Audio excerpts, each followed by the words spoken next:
The establishment of teachers and of learning support assistants is one that is probably at least 2 decades old, and it's completely out of sync, or it was completely out of sync with modern education, teaching and learning practices.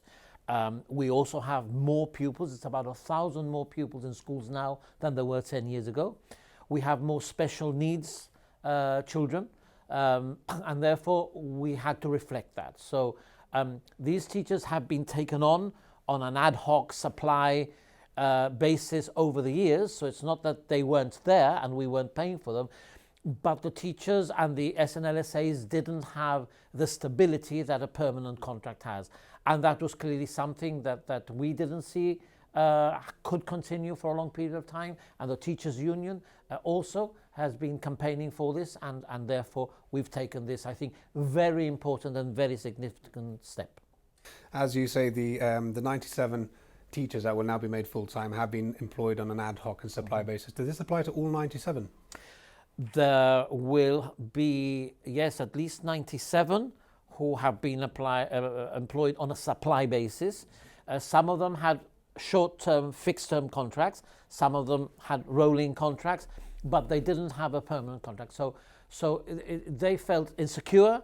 Also, when it comes to applying for mortgages and loans and other things, they wouldn't be able to have the full-time contract to give the comfort to whoever's giving them that. So it was something that wasn't right, and I'm glad that we are putting it right.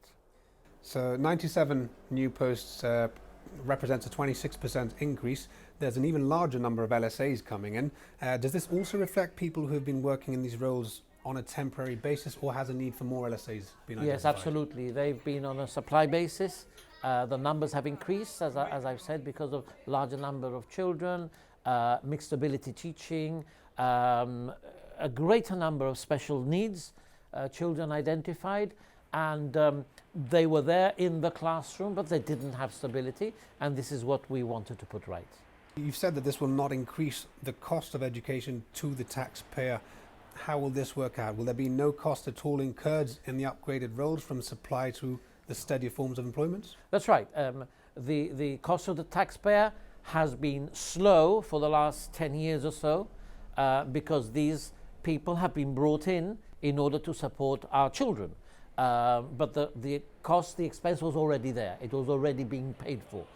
So what we're doing is we're converting like for like, and these teachers and SNLSAs will now continue to get paid, but they will have the security of a permanent contract.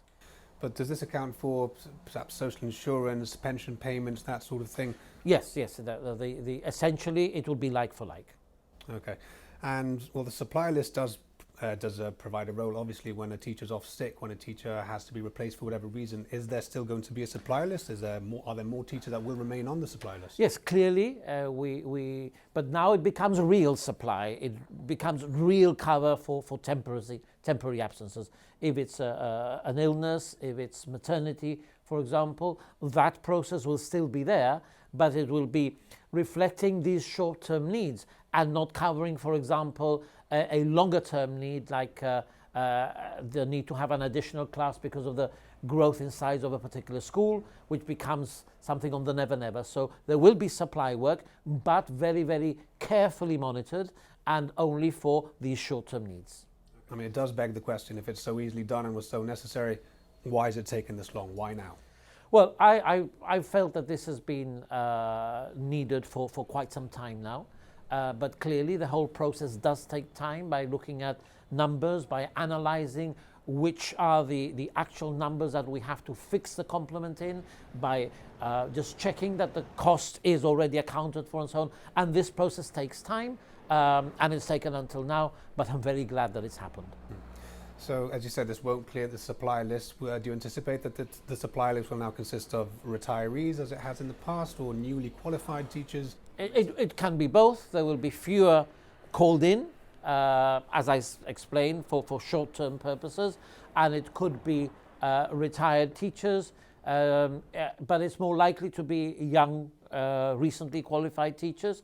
But it does depend on the the subject matter. There may be that a particular subject isn't available in either retired or recently qualified, and then the department would have to reach out to whoever is available to offer that specialization. And you've mentioned the increased pupil cohorts. There are more students than there were previously. Is the government contemplating the creation of further schools, for example, in the north part of Gibraltar, which has seen a lot of developments? Okay, my personal view is that within the next 5 to 10 years, we will need a new primary provision, possibly in the northern part of Gibraltar. It's at a very preliminary scale. Remember that we have built new schools, and the new schools that we have built and are currently building are bigger than they require to be right now, so there's a little bit of room for expansion.